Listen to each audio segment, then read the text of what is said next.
नमस्कार दर्शकों, अंक दृष्टांत में आपका स्वागत है। स्टूडियो में एक बार फिर से हमारे साथ हैं जानी मानी वास्तुकार और अंकशास्त्री मनीषा सेठी जी। मनीषा जी, आपको बहुत बहुत स्वागत है स्टूडियो में। नमस्कार दर्शकों, जैसे कि मनीषा जी हमें पिछले बहुत सारे एपिसोड से अंकशास्त्र और वास्तुशास्त्र से संबंधित बहुत सारी जानकारियाँ देती आई हैं, तो आज हम उनसे जानेंगे वास्तुशास्त्र के बारे में ही कुछ और नया। तो मनीषा जी, ये बताइए, कोई ऐसी टिप्स हैं वास्तुशास्त्र में जिससे कि लोग अपनी ज़िंदगी को बेहतर बना सकते हैं? क्योंकि हर किसी को कुछ ना कुछ प्रॉब्लम तो है ही, कोई बीमार है, किसी की पढ़ाई अच्छी नहीं चल रही, किसका करियर अच्छा नहीं चल रहा। तो ऐसे कुछ टिप्स जो सबकी मदद कर सकें। जी बिल्कुल।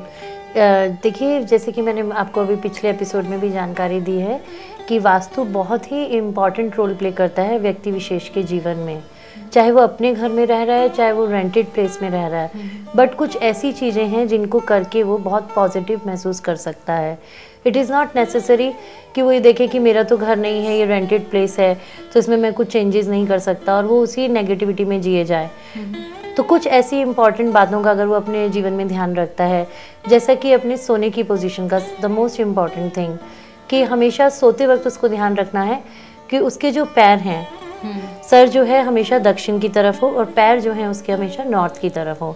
तो ऐसा मतलब ये कुछ जनरलाइज्ड लॉ हैं जिससे कि हम देखते हैं कि मैग्नेटिक वाइब्रेशंस का जो प्रभाव है व्यक्ति के ऊपर सोते वक्त ऐसा पड़ता है कि दक्षिण में उसको सर करके सोने से धन बढ़ता है, और कुबेर की तरफ जो मतलब वो पैर करके सोता है तो उससे भी उसमें पॉजिटिव वाइब्स आती हैं।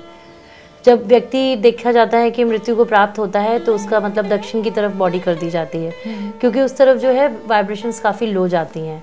तो मतलब तो ये सब चीज़ें ध्यान में रखने वाली हैं कि मतलब जहाँ सोने के वक्त पे हमारी पोजीशन हेड कहाँ पे है, तो हेड हमेशा सोते वक्त साउथ की तरफ हो तो बहुत अच्छा है।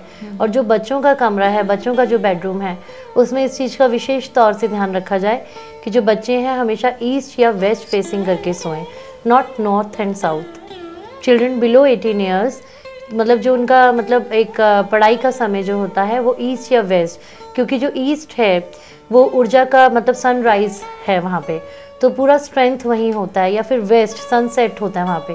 तो दोनों ही वाइब्रेशंस, दोनों ही डायरेक्शंस की वाइब्रेशंस अगर व्यक्ति अपने ध्यान में रख के चलता है कि बच्चों के लिए यही डायरेक्शंस अच्छी हैं, क्योंकि दोनों डायरेक्शंस उसको एक तो थोड़ा सा रिलीजियस बनाती हैं और अध्यात्म की तरफ ले जाती हैं, जो बच्चों की खाली एजुकेशनल नहीं बल्कि उनकी स्पिरिचुअल ग्रोथ के लिए भी बहुत अच्छा है।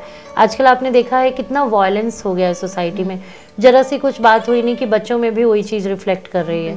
तो अगर बच्चों का सोते वक्त हम ध्यान रखें कि उनका सोने का जो पोजीशन है वो ठीक है, तो इससे भी काफ़ी अच्छा ग्रोथ मिलता है बच्चों को। And the third important thing is कि घर में जो पूजा का स्थान है, अगर आपके घर में जगह नहीं है तो ज़रूरी नहीं है कि पूजा का स्थान बनाएं। गलत दिशा में ही कई लोग बना लेते हैं। कई लोग क्या करते हैं, मंदिरों को ही 2-2, 3-3 भागों में विभाजित करके घर में रखते हैं। सबसे इम्पॉर्टेंट बात आपको ये ध्यान में रखनी है कि मंदिर घर में हमेशा एक ही होना चाहिए। 2 मंदिर होने से घर में कलह के योग बनते हैं, और मंदिर कभी भी रसोई में नहीं होना चाहिए, या फिर साउथ फेसिंग मूर्तियाँ नहीं होनी चाहिए। अगर डायरेक्शन घर में सही है तभी मंदिर रखिए।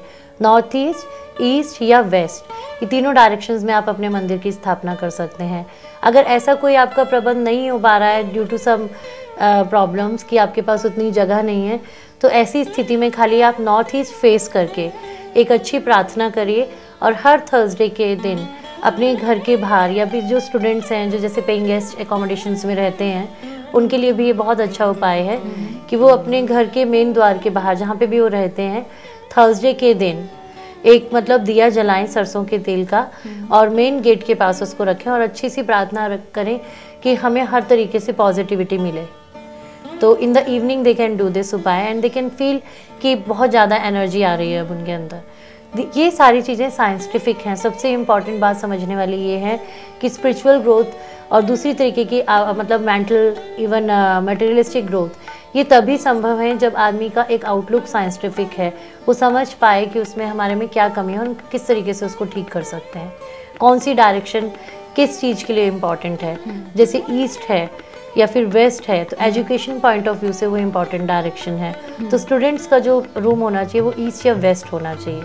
यही जैसे आप एजुकेशन के बारे में बता रही थी, वैसे ही मैं जानना चाहती हूँ कि विवाह की बात करें जी, तो बिल्कुल। उसके लिए जो है ऐसा कुछ कोई टिप है जो कि बिल्कुल, अच्छा काम देखिए आए? ये एक आजमाया हुआ उपाय है और इसमें 100% रिजल्ट्स हैं। जिस भी व्यक्ति का विवाह ना हो पा रहा हो, चाहे ग्रह कितने ही खराब क्यों ना हो, अगर उसका रूम नॉर्थ वेस्ट कर दिया जाए, यानी कि पवन क्षेत्र में लड़कियों का अगर रूम बना दिया जाए, इवन लड़कों के लिए भी अगर देखा गया है कि कई केसेस में due to dislocation of stars विवाह नहीं हो पाता है, तो अगर नॉर्थ वेस्ट का रूम बना दिया जाए और उसमें कुछ दिन सुलाया जाए, 6 या 7 महीने के, आप उसमें देखेंगे कि अच्छे प्रपोजल्स भी आ रहे हैं और मैरिज भी अच्छी हो गई है।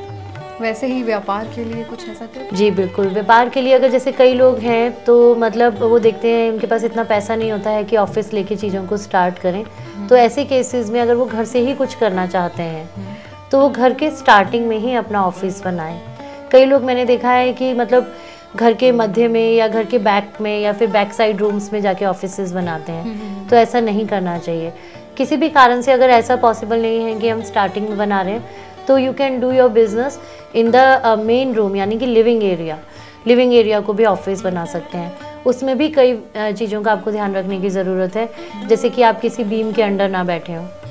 और जैसा मैंने कई एपिसोड्स में कलर थेरेपी की जानकारी दी कि colours do effect human beings, तो उस तरीके से मतलब कलर्स का भी वो सहारा लें। जैसे वो रूम बनाए तो वास्तव में कलर्स का भी बहुत इंपॉर्टेंट रोल है, पर्टिकुलरली जो जिस नंबर का डेट ऑफ बर्थ है उस व्यक्ति का अपने लकी कलर्स को फॉलो करे, यानी कि वो अपनी सिटिंग का कलर वो कर सकता है, तो उससे उसको पॉजिटिव वाइब्रेशंस मिलेंगी, उसका वास्तु अच्छा इफेक्ट करेगा। जब भी आप किसी क्लाइंट से बात करते हैं या कोई नया व्यापार बनाने की बात करते हैं, तो आप मतलब 2 अगरबत्ती या धूप जला करके कॉस्मिक एनर्जी पॉजिटिव करके उनसे बात करें, तो आप देखेंगे रिजल्ट्स भी काफ़ी हद तक पॉजिटिव हैं। और अपनी न्यूमेरिक फिगर्स में कैलकुलेट करके अगर डील करें, जैसे कि सपोज व्यक्ति का डेट ऑफ बर्थ है 1, तो उसको हो सके तो फिगर्स भी 1, 10, 19, 28 में बनानी चाहिए। जैसे कि उसको कोई डील करनी है तो उसको 100 रुपीज़, 1000 रुपीज़ या lakh, the figure which makes total number 1, तो उस तरीके से वो करे। और इन सब चीज़ों को अगर हम देखते हैं, हम फॉलो करते हैं, वास्तु को भी देखते हैं, अंकों को भी देखते हैं, इवन अपने हाथ में रिलेटेड माउंट्स की भी हम स्टडी करके देखते हैं, तो साइंटिफिकली अगर हम प्लान करके चलते हैं, कितने भी वीक स्टार्स क्यों ना हो, वो आपको वीकनेसेस कहीं दिखाई नहीं देंगे, बिकॉज आपने उस चीज़ को स्टडी कर लिया है और उसको ओवरकम कर लिया है। तो you can feel as positive as the other people are flourishing. हमने सब बात कर ली, करियर के बारे में बताइए, कोई ऐसा आप टिप दे सकते हैं जिससे लोग जिनके करियर में रुकावट आती है वो भी जो है रुकावट ख़त्म हो जाए? जी बिल्कुल, जैसे एक जनरलाइज टिप है यहाँ पे कि चैंटिंग ऑफ मंत्रास, इससे हम क्या करते हैं, वाइब्रेशंस क्रिएट करते हैं। जब भी इंटरव्यू के लिए आप जा रहे हैं तो जाने से पहले मंदिर होकर, गुरुद्वारे या फिर मस्जिद होकर के ज़रूर जाइए। आप उस जगह की पॉजिटिव वाइब्रेशन उस स्थान तक लेकर के जाएंगे, तो आप देखेंगे कि चीज़ें उस तरीके से वर्कआउट हो रही हैं। तो ये एक बहुत ही सरल उपाय है। जब आप इंटरव्यू के लिए जा रहे हैं तो आप किसी मंदिर से होकर के अगर आप उस जगह पे पहुंचते हैं तो डेफिनेटली आप देखेंगे 80% रिजल्ट्स आपके साथ ही हैं। ठीक, लेकिन कुछ ऐसा वास्तु में है जो मदद कर पाए? जी बिल्कुल, वास्तु में ये है कि मतलब आप पॉजिटिव एनर्जी घर से क्रिएट करके निकलें। अपना मंत्र जो भी जिसमें भी आप बिलीव करते हैं, गायत्री मंत्र है या जैसे सिखों का अपना मंत्र है, क्रिश्चियंस की अपनी प्रेयर है, वो प्रेयर बहुत स्ट्रांगली करके निकलें। और नॉर्थ ईस्ट की तरफ अगर हम मुख करके प्रेयर करते हैं अपने घर में या जहाँ पे भी हम रह रहे हैं, नॉर्थ ईस्ट की तरफ अगर हम ये प्रेयर करके निकलते हैं, बिकॉज नॉर्थ ईस्ट जो है वो रिलीजन का एरिया है। आपने देखा है सबसे ज़्यादा रिलीजन फ्लरिश किया है नॉर्थ ईस्ट साइड पे, इसीलिए वास्तु में उसको नियम दिया गया है कि नॉर्थ ईस्ट की तरफ पूजा की डायरेक्शन हो, क्योंकि नॉर्थ में कुबेर का भी स्थान है और रिलीजन का भी स्थान है। आप देखेंगे कि लंदन ने बहुत ज़्यादा फ्लरिशमेंट देखी क्योंकि वो डायरेक्शन ही नॉर्थ है। तो अगर हम साइंटिफिकली इन चीज़ों को रिलेट करके चलेंगे तो वी कैन सी कि small prayers works like wonder. दर्शकों, अगर आप भी मनीषा जी से मिलना चाहते हैं, आपकी कोई समस्या है जिनका आप समाधान चाहते हैं, तो आप मनीषा जी को व्यक्तिगत तौर पर मिल सकते हैं। उसके लिए आप इनका पता लिख लीजिए। तो दर्शकों, आज हमने मनीषा जी से वास्तुशास्त्र को लेकर बहुत सारे नए उपाय जाने। आप इन्हें ज़रूर आजमाइएगा क्योंकि ये आपके ज़रूर काम आएंगे। इसके लिए मनीषा जी एक बार फिर से मैं आपका धन्यवाद करना चाहूँगी। तो दर्शकों, इस एपिसोड के लिए बस इतना ही। अगले एपिसोड में बहुत सारी नई जानकारियों के साथ हम फिर उपस्थित होंगे। अभी हमें इजाज़त दीजिए। नमस्कार।